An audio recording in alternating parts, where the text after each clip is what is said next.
Broadcasting from the city of brotherly love, Philadelphia, to around the globe.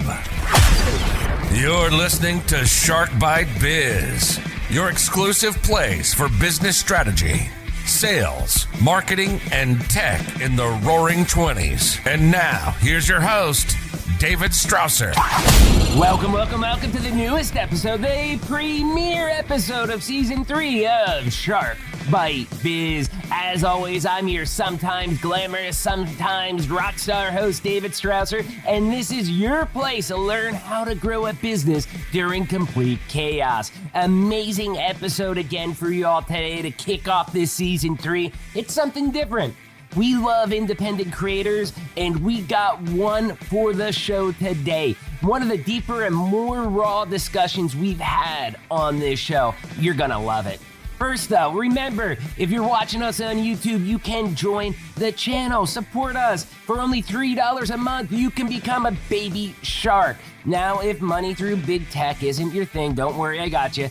Got you covered with deadhousecoffee.com. Use the code SHARK. Yep, that's SHARK. Okay, you get 20% off of your orders, and all the proceeds directly support us right here, producing the biggest and best show we possibly can. Back to today's show. I think as a society, we've grown a little bit too much into the this or that mentality. Everything is blue or green without the possibility of having anything that's yellow. Today's filmmaker has a wonderful story that he's going to tell us today and how he ended up creating his first feature film. It's a pretty gnarly story, and it's got some deep underlying that can touch us all. Too many people want to erase the past. As I've always said, sunlight is the best disinfectant we can have as a society. We should all study the past, know all the nuances about it. Why? So that we can grow from it. Now, this is the same advice I give you in business as I give you as an individual, okay? You always have to be learning from your past. If you're a business owner, a creator, learn from your mistakes. You know, it's okay to make mistakes. It's okay to learn from the past. And while sometimes the mistakes made are, pretty devastating, look, you can't change it. You just got to learn and grow from it. It's not as clear-cut or as simple as one would like to think. Today's guest is an amazing entrepreneur with an incredible life journey. And the best part is he's just getting started because his debut film is out and it's awesome. It's a great story. It's very touching. So who is today's guest? Mr. Eddie Bailey, a Memphis, Tennessee native, is an Emmy-nominated producer. Bailey makes his directorial debut with Memphis Majic, a film that deftly juxtaposes the evolution of juking against the racially charged socio-political climate that engulfs the city and takes us on a journey through the lens of a cultural revolution. See what I mean? That is deep right there. This is a great man, a great story, and I'm honored to bring him onto the show. So, hey, let's get Season 3 kicked off right now. Let's bring Eddie on in here. Personal growth. Eddie, welcome to Shark Bite Biz. You, my friend, you just became Shark Bait. Yes, I love it. I'm shark bait. Yeah. Yeah, great, right? So we have a tradition on the show. Very first question we ask everybody that's been on here. Okay. How did you get where you're at? Who are you? What do you do? Basically tell everybody out there what makes Eddie Eddie. Man, that's a very simple question, but a loaded question at the same time. So everybody says it's a loaded question. Yeah. My name is Life is complicated. Go ahead. Sorry. My name is Eddie Bailey. I am a filmmaker, an independent filmmaker. So what makes me me? Well, I am originally from Memphis, Tennessee, raised in Atlanta. So I'm a Southern boy, born and bred, and I moved here to New York City after I graduated from the illustrious Howard University in Washington, D.C. in 2002, and I actually moved to New York in 2003, the year after. And I moved to New York City with $20 to my name, a very traditional struggle story. So I moved to New York with $20. I didn't have a bank account because it got shut down. I didn't have a cell phone at the time. And I moved in with a friend who worked for Goldman Sachs in a brownstone. And I slept on the couch for about 4 months. And then my first internship in New York was with a company who put me in the room with Russell Simmons. And that was short-lived because I was only in the room for that 10 minutes. But then that led to me getting other jobs as a production assistant at MTV, at NBC, BET, and all these other different Hold on, you were channels. still in a room for 10 minutes with Russell Simmons. I mean, you just like, oh, that was short-lived. That's over with. I mean, that's so cool. It was really cool. It was cool. And, then I just kind of built my career from there. And here I am now. So if I were to describe to the audience who I am, I'm Eddie Bailey. I am a Southern boy. I am a leader. I am a creative. I am a multi-hyphenate. And I make things work. Yeah, that's awesome. I heard something there in your story, and it just really kind of reminded me a little bit about mine. I've lived all over, but it was mostly by self-choice. And my listeners, my viewers, they all know when I was 18, like 2 months after September 11th, then around November 2001, I moved from Coal Country, Pennsylvania, out to Tijuana, Mexico, and I lived down there for about 15 years. Lived in, Tijuana ghetto. And, it's funny when you were saying that, you were sleeping there on a couch, it just brought up memories of me when I was down living there, because I was actually sleeping on a cold cement slab floor for about a year and a half. I have no idea why I did it. But, I was young and dumb, I guess. Built character. Right. It builds character, and it's also a part of your story. It's if you want something, you have to do some things so you have to make some sacrifices. So if that means sleeping on a cold slab of a floor, then, you have to do that. So I'm not, I applaud that. Yeah, it was hard because a lot of people be like, why would you move to a just to sleep on the floor? Like there's a million other options out there.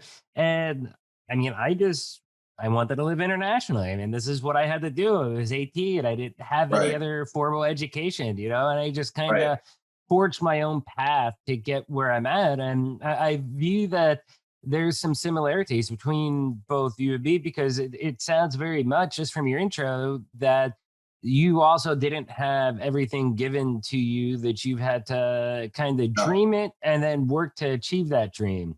Right. Is that pretty accurate? That's very accurate. I always wanted to be behind the camera since I was 6 years old. And I didn't know exactly what I wanted to do behind the camera, but I just knew that I wanted to be behind the camera. And secondly, I also knew that I wanted to be in New York. I have an auntie of mine who I credit in the film under the thank yous. She took me to New York City, me and some of my cousins to New York City when I was about maybe, I want to say 11 years old, or maybe it was 8. I think it was 8 years old. Anyway, I remember getting out in Times Square, and the first thing you do when you get to New York is you look up, because you don't. Skyline is crazy. And then I looked across the street and I saw 2 guys running from the cops with some stolen goods. And I said, I want to live in this city, because this city this is exciting. This was something. There's something about the city life. I mean, that's exactly what I don't know. I've always felt that, because again, I was from Coal Country, Pennsylvania. So if I went to a place like Philadelphia, if I went where I live now, if I went to New York, or like, for example, when I moved to Tijuana, I mean, Tijuana is 1.52 million people, something like that. It's a pretty large city down there in Mexico. And it was totally different for me. It's just weird. It's like I was drawn to it. Like, I like this city life. I like it much better than the rural life where I don't know. I just didn't feel like I felt in. Yeah, it's a certain kind of like thing that it's like the city, it doesn't feel safe, but it's a Mhm. certain kind of beauty in that, in knowing that, you have to fend for yourself and you have to, kind of, make it on your own, so to speak. Definitely felt that when I lived out in LA. Oh yeah. Oh yeah. I could only imagine. I could I only felt imagine. that more in LA than I did in Tijuana, if you could believe it. I mean, Really. yeah. I guess it's just, where you're at and, different climates and things like that. But 15 years down in Tijuana, no issues, Wow. you know? That's pretty amazing. That's pretty amazing. Yeah. No, it's to each your own though. I mean, I'm sure for every time I say that, there's probably 10 people who are like, yeah, I almost got killed down there. But Yeah, for I've heard me, it stories, was good. but I hear stories about people almost getting robbed, or people, or the water down there. It's not. What did you do for water? Well, so they have water trucks, they Okay. like every morning, 6 a.m., you hear people on these huge trucks honking and they're selling filtered water.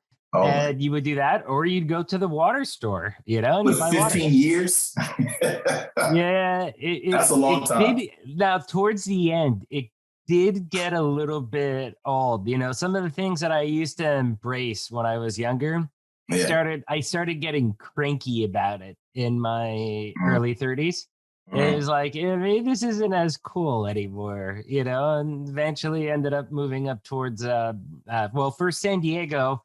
But when I lived in San Diego, I still worked down in Mexico. So I did Yeah. reverse migration and then ended up taking a position that led me to the LA. And with the same job, they promoted me to run the Northeast. So now I'm in Philadelphia.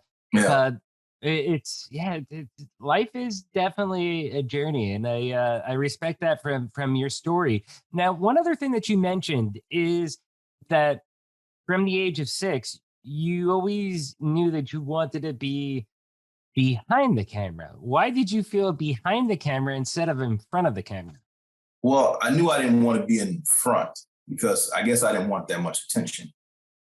But I knew that I liked the way films made you feel. I like what they made you think. They invoke thought, Mhm, and I like that. And I knew that it was somewhere behind the camera that was happening, that was going on.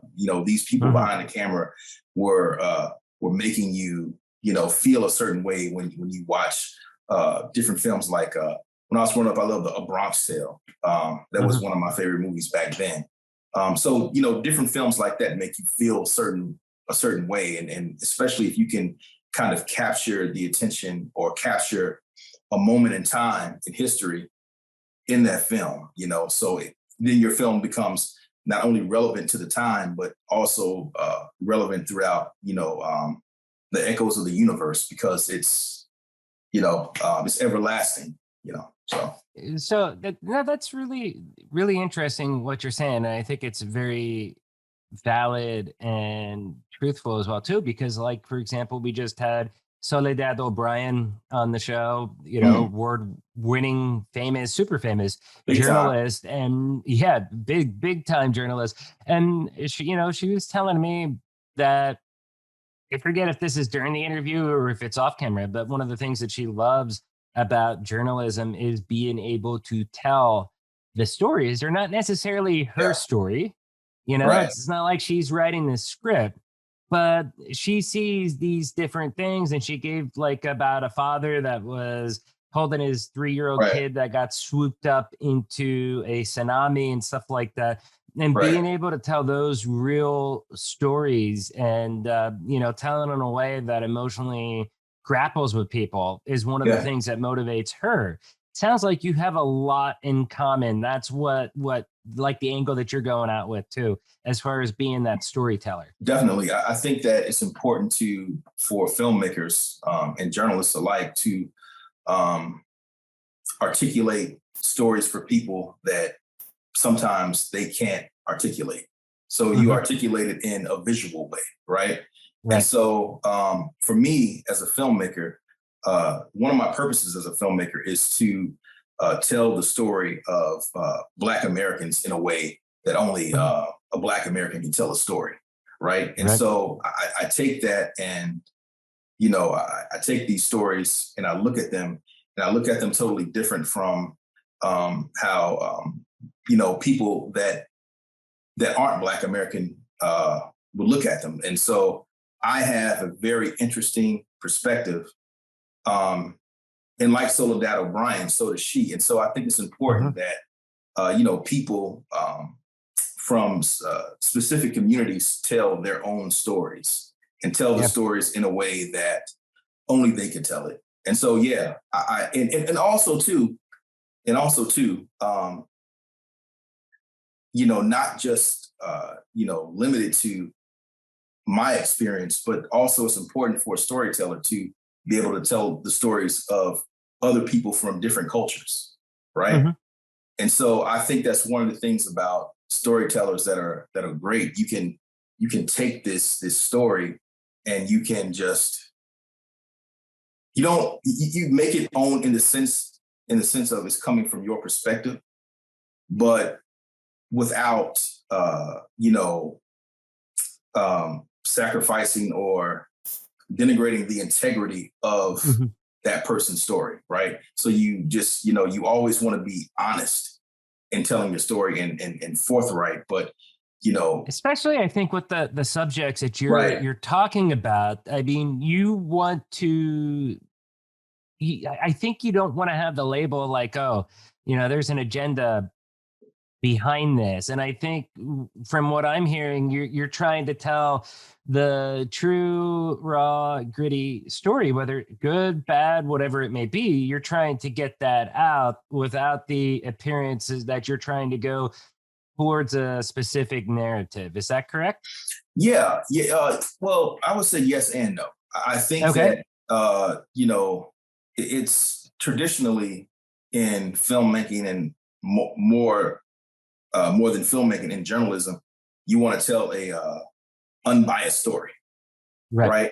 But I do think there are times when you have a passion project or a story that is connected to your beliefs, and you want to be unbiased in some ways, but I think that it's only human for you to be skewed to a certain viewpoint, and so it's a fine line. You know what I think though? It's a fine line between like preaching a point and not preaching a point.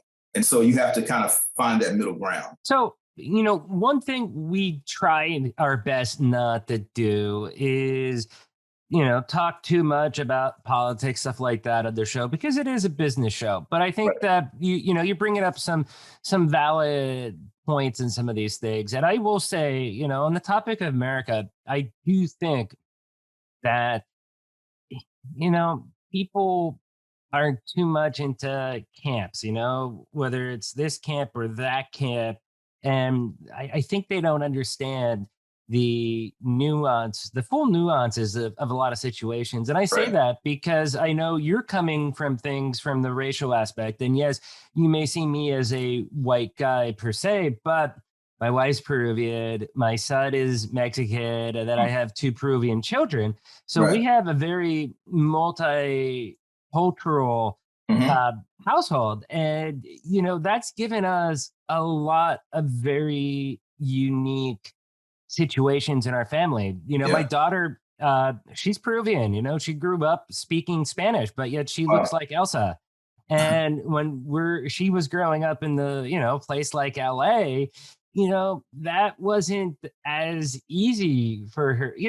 There's a lot of nuanced things like that I think that sometimes some people missed. I mean, do you think that's kind of accurate, not accurate? What's your take on everything? Yeah. So I think your question was, in terms of us being in terms of diversity, it's a lot of nuance that people miss within that diversity. Yeah, I do. I think that there is a lot of, say in the Black community, there's a whole lot of nuance. There's a difference between someone who's Jamaican American and someone who is African American. Not so much in terms of skin color, but in terms of lineage. Right, And right. Well, that's what I was saying. Like, for right, example, the Mexican, like my son's Mexican, but my kids are Peruvian. My right, wife is Peruvian because I did live in Peru for one of those 15 years. And that's where I met my wife. mhm, And, but like, for example, my wife, it drives her bonkers when everybody's like, oh, so what part of Mexico are you from? And right, she's Peruvian. She's like, dude, I'm like 2,000, 3,000 miles away from Mexico, right. and being lumped in as one and understanding that there's a lot of diversity within the Latino groups, A lot of it. and that's kind of like what you're saying about the Black America as well too, from what I'm hearing. That like the Jamaican descent and stuff like that. So I Exactly. want to make sure I'm on the same page and understanding that. Yeah, you're on the same page. And I Okay. was just kind of answering your question about, Yeah. nuance in terms of, Yep. race and culture. And so, yeah, there are those differences, and those differences need to be highlighted, Yeah. so that we can, spread knowledge about our cultures and our awarenesses. So, And that, I think what I'm hearing, maybe I hear it wrong, but what I'm hearing is everybody's not the same. yeah, Everybody is different. They everybody have is their not the own same. backgrounds. Right. Yeah, everybody is not the same. I think that, because I know you said this wasn't a political show, so I want to just Yeah. say Yeah. this Yeah. No, point. that's fine. That's fine. Yeah, Hey, this will be a great treat yeah, for the right. audience. So I think that a lot of times, specifically with the Black community at large, I think we kind of group people, in the same pot and say, well, they're all the same, Hmm. because they all are of African descent and they all are melanated, right? Um, Hmm. Melanated people, but there are some. We're vastly different in a lot of ways too, right? Yeah, So definitely. being an American and being a descendant of American chattel slavery and being under Jim Crow is very different from being a Nigerian immigrant who came over with an education. And so we're Hmm. alike in terms of maybe the way we look, and we may experience racial profiling, but we're very different in terms of our lineage and where we come from. And I think people That need to that's an understand important that. point. That's a very important point. That's a So, critical point, and yeah. that's something that I try to stress a lot of times. And I have a neighbor that is, he's a immigrant from Africa, very well educated, Mhm. awesome guy. We're great friends. And then I have another neighbor that he was born America, maybe second, third generation here in America. Another awesome guy, love the dude, but culturally speaking, I mean, while they may have the same color skin, they are totally Totally different. different mind tracks. Hmm. And Yeah, totally different. and that's something, again, it's something like we've experienced just because of how my family is, the unique mixture that we have between white American, Peruvian, Mexican, all in one household. It's something that we experience. I think a lot of people, they just don't understand all those different nuances. And that's why, where we try not to do too much in politics on this Yeah, show, I I think understand. what you're saying is something that is very important. I think it's a very important message at this time Mhm. in our culture, to where, this message, I think it needs to be said. I think it needs to get out. And that's why, yeah, no problem with you talking about it. So let's talk about the film a little bit. And this probably goes into what you were just speaking about too.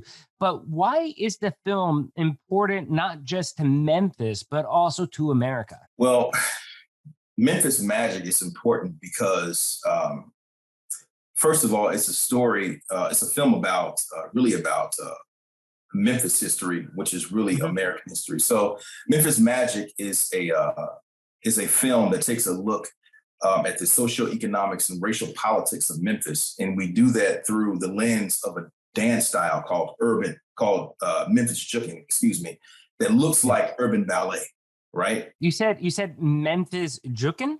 Memphis Juking, yeah. Memphis Jukin. Juking is the dance I've style. never I've never heard of It's Memphis beautiful. Jukin. If you heard of Okay. like Little Buck and Miles Yass, these guys are on their toes. They're on point in Nike Air Force Ones, right? So ballerinas, they're on point in point shoes, but these guys are on point in sneakers, right?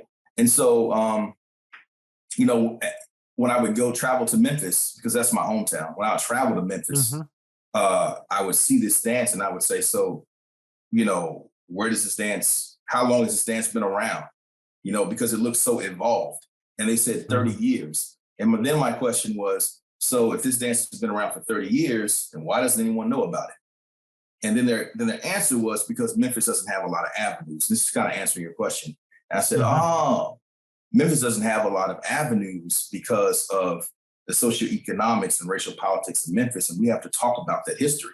And we have to talk about why Memphis not only has that type of history, but why Memphis is so important to America. Why, you know, Memphis is the home of the blues. And the blues uses this, I forget what you call it. It's called the 16 bar in music. It's called the 16 bar something. It's the same structure that they use in pop music today. That's from Memphis. And so Memphis is important to not only America, but to the world because of these things that come from Memphis. But you don't know that they come from Memphis because, you know, Memphis is kind of, in a lot of ways, kind of stuck in a time, not a time warp, but it's stuck. And it's stuck because of structural racism. So right. Yeah. I mean, there's a lot of things that, I mean, it's a shame, I think, when you look at how some things are and how they've evolved. And, you know, I'm just glad that you're out there, that you're telling the story. So when you're going through this and you're putting this together, and you said that it's because of structural racism, about how it's not evolved, like it's stuck in the past, right? That's what you were saying? Okay. yeah. How do you go as far as the process of making this film and getting your message out in a way that people can, I guess, absorb it, understand it, that it's not too perplexing to them, to where it can show the nuance, it can show how things are, but it's also not alienating them as well too, because you also don't want to be preaching to the choir. I mean, you want to open up other people's eyes that may have missed it or not understand it. So how do you do all of that in the process of making your film? Right. So Memphis Majic kind of seamlessly weaves in the history of Memphis and juking, Memphis juking itself, the modern dance style. So I'm an editor by trade. And so my way of telling the story is very different from, let's say, a producer or a director. I take the standpoint of an editor in really structuring the story so that. So before you continue, can you explain why you view that being the editor point of view compared to the producer point of view would be different? Well, the producer point of view kind of sees the film from, I would say, from the top or from the beginning. I would say the editor receives everything and has to put a story together. So the editor, so the producer, they kind of give you these blocks, and you have, the editor, you have to build these blocks. And so when you're an editor first, you look at it from the end point. That's the best way I can describe it. So I think what I'm hearing is, producer, you're going to be looking top down, big picture. This is what we're trying to create. But then the editor is the person like, oh crap, you know, I've got to take all this and produce this story to hit that vision and piece this all together to make this story flow. Right. I think being an editor makes you sometimes a better storyteller, but a different storyteller and how you approach a story. And so I say that to say that, you know, it's very, the way I tell the story is very diplomatic, but it's in a way that's not preachy. So it gets to the point without smacking you in the face. Okay. Okay, that's good. So when you were editing this and you were creating your vision, because again, I just want to reiterate to everybody out there listening, you are an independent filmmaker. So when you were creating this, why did you decide to focus on history and the modern urban dance aspect of it to tell that story? Because well, for one, I think that a lot of Black American history is hidden. And Mhm. it hasn't been told. And if it has been told, a lot of it hasn't been told from us because Mhm. we never really controlled those narratives. Uh, and so, one, I think it's important to know the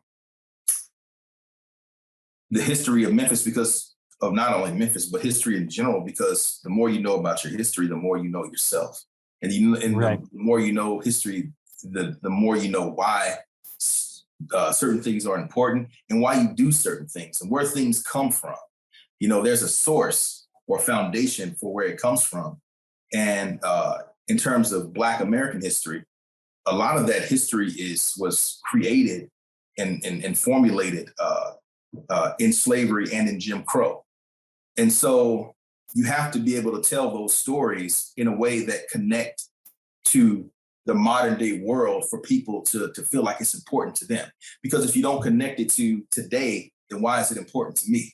Oh yeah. Yeah, You have to know the past to I think to really be able to excel in the right. future, because I mean a lot of people, whether it's the current past, how Mhm. people are discussing it, I think, hey, good, bad, ugly, teach it all, because that's how people learn and that's how people evolve. I mean, if you hide a lot of stuff, especially bad stuff, Mhm. then people are going to be ignorant about it, and then they're not Right, going to believe, oh, this right, never happened, that never happened. right. And it also gives you a sense of pride, right? So, Mhm. it's like, wow, my people did this.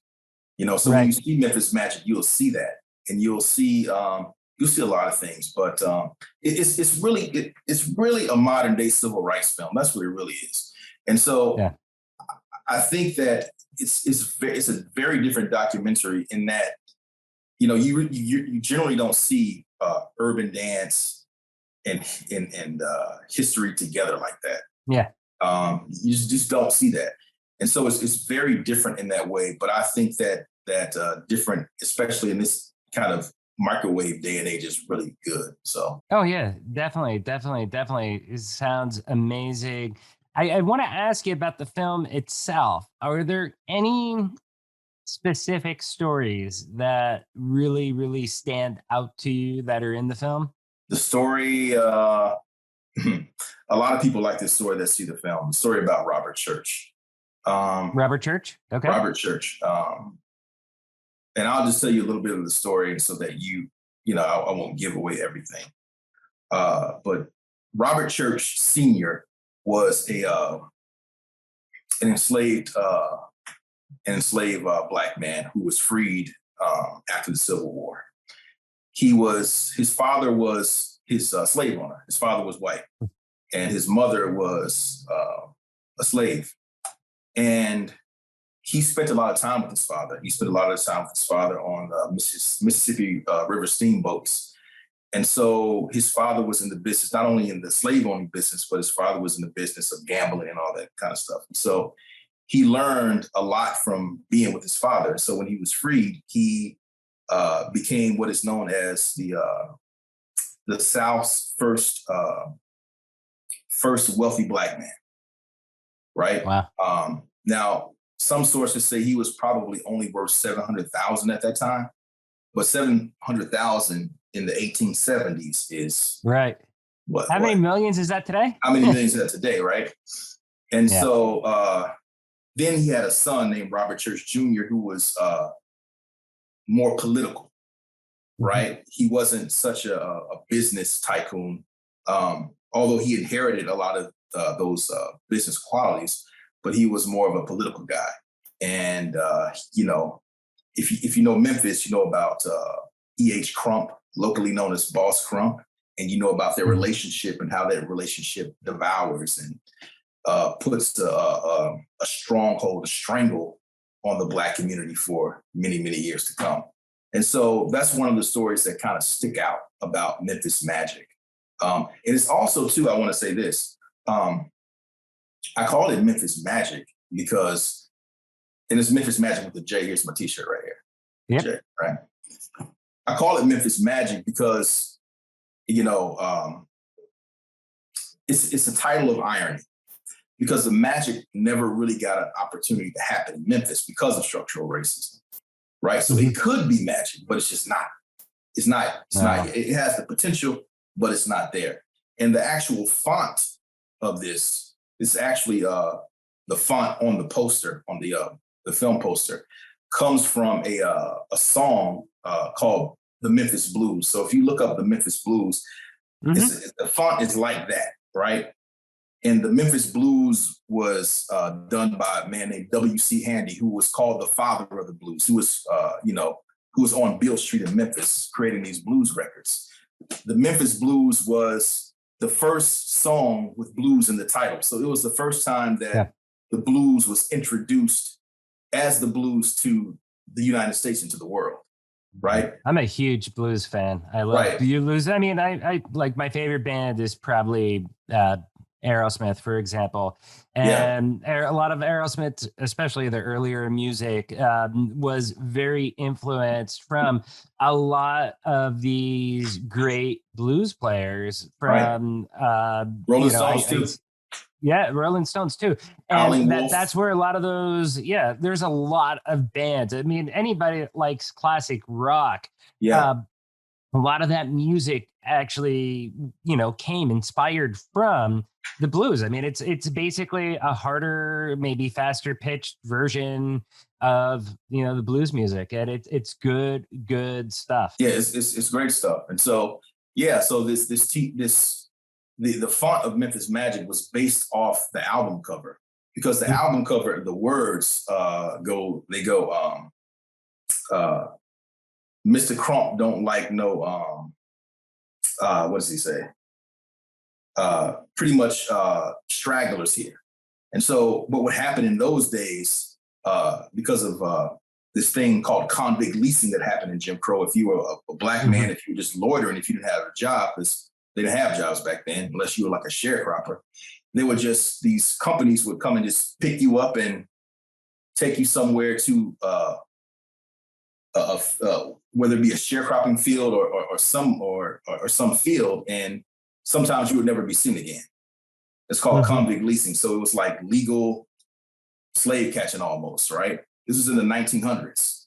And so the song is kind of based off of that. And so to take back the power of it, I use the kind of the font, and I just put Magic on it because, why do you have the J in Magic? The J is for Jukin. Okay. J is for Jukin. I see what you did there, Eddie. Yeah, the J is for Jukin. As a matter of fact, on the back of this T-shirt, it says the J is for Jukin. There you go. I'm going to send you a link so the people can buy T-shirts for Memphis Majic, because this is kind of how because I'm an independent filmmaker, this is kind of how we support ourselves. And another stream of revenue we do to support ourselves and to get the word out. So I'm going to send you that link. Yeah, that'll be perfect. I'll make sure that I put it down in the description of the videos below. Please help support. Look, this is an independent media channel. He's an independent filmmaker. Support us all the way around. So how can people watch your film? Okay, so people can watch my film. It's on Amazon Prime. It's on Tubi TV. Those are pretty much the two main channels. But I also want to say this too. It made its television premiere on Scientology's network documentary showcase. Yes. And it did, and it aired internationally in 17 languages, and also on DirecTV 320.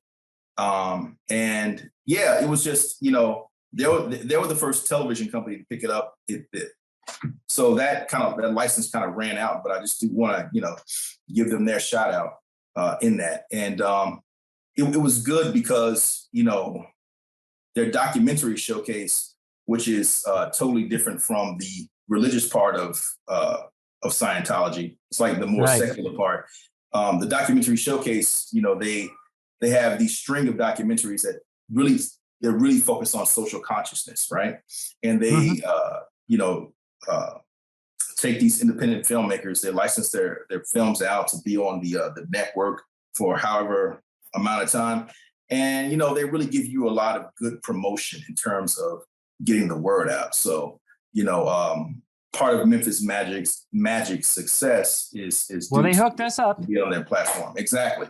So yeah, man. So I have to give them their shout out too. Yeah, definitely. So, hey, I wish you the utmost success. I hope you enjoyed being on the Shark Tank. I enjoyed talking to you, man. I enjoyed talking to you. That's awesome. Awesome. I got bit by a shark for the first time, and there you go. How can people reach out to you? Wow, they can reach out to me. They can go to my Instagram or my Facebook, Memphis Majic. That's Memphis and Majic, Magic with the J. The J is for Jukin. Remember that. So it's Memphis Majic on Twitter, Memphis Majic on Instagram, Memphis Majic on Facebook. Awesome. Hey, Eddie, thank you so much for coming on here. I wish you the utmost success with your film, and we're definitely going to post those links out for you. Awesome. Thank you. Yep. Nope. Cheers, mate. Cheers, man. Wow. Such a deep interview with Eddie, right? First, you all know the routine. If you found this interview helpful, if it sparked those warm and fuzzies, do me a favor, hit that like button, smash that subscribe button. But if you really want to help out, share this out to your network. Shark Bite Biz is the best kept secret in business, okay? Share it out to your friends, your family, your coworkers. Let them learn about this amazing podcast and everything that we do, okay? I'd love nothing more than to see Memphis Majic, Eddie Bailey, and Shark Bite Biz trending. Now let's get back to our rock star guest, Eddie. Awesome, and, a very deep discussion here. I always promise I'm not going to bring politics into our show. We try our best to be apolitical. If you want politics, you can go to another channel to get that. This isn't the place. This channel is about supporting business growth and supporting your ability to grow. That's why I had Eddie on. This is one of those more nuanced discussions I've had on the show. I will admit that. I know that if I've asked 100 people what they thought about this interview, and we'd probably get 100 totally different answers. Some hot takes and some positive takes alike. I did this episode on purpose. Why? Because I want every listener or viewer on YouTube to not just look at a discussion like this and think of something as either this or that. There are many layers of the onion to peel back here. Again, life isn't just as simple or straightforward as one would like it to be. I'll tell you what I heard in this interview. I heard the story of a hardworking, independent, Emmy-nominated director that created a documentary about a subject that is deeply important to him. The journey he took to be able to get where he is, it wasn't easy. And that's something that I think that we all can relate to. Many of us have had paths, just like Eddie did, to get where we are today. The roads, they're twisted. They're full of curves, a lot of dead ends. But just like Eddie did, he stuck with it and was finally able to create his dream and get his first directorial debut in a film. It was also great to discuss some of the topics of race at a higher level, just to get some understanding and perspective. We really weren't debating or discussing that topic very deep, but more hearing an historical account. And that's what Eddie used for the basis of his wonderful film. Culture, history, hey, they are important. And this film has all of that combined, and displaying it through the eyes and the vision of Eddie's storytelling ability. Eddie, congrats on your film, bud. Congrats on the success you've had. And I think if there was one thing that we can learn from this interview, it's that you can accomplish your dream. This film was a dream of Eddie's, and it took him many, many years of hard work. But finally, after fighting tooth and nail for it, dude succeeded. And that is something I respect. Question of the day. This interview could have gone a million different directions, and it possibly did spark some emotions with a few. What did you get out of the interview? Leave a comment down below on YouTube. I'd love to hear feedback on this. And remember, go out there, support Eddie, support his film, buy a t-shirt, watch the film, anything you can, because I'm a big advocate personal branding and independent content creators like Eddie, like myself, okay? I'm an independent content creator just like Eddie is, and that's something that I'll support anybody in my audience with. If you got a project like Eddie's, reach out to me. Come on the show. Let's tell everybody about it so they can hear what you're doing. Interviews at sharkbitebiz.com. Remember, don't forget to join the channel. For $3 a month, you can support this show, become a baby shark, or go to deadhousecoffee.com. Use code SHARK, get 20% off of your order, and all the proceeds support this channel getting bigger and better. Hey, you all know this by now, but I'm David Strausser, and this is Shark Bite Biz, and we'll see you all next episode. Cheers!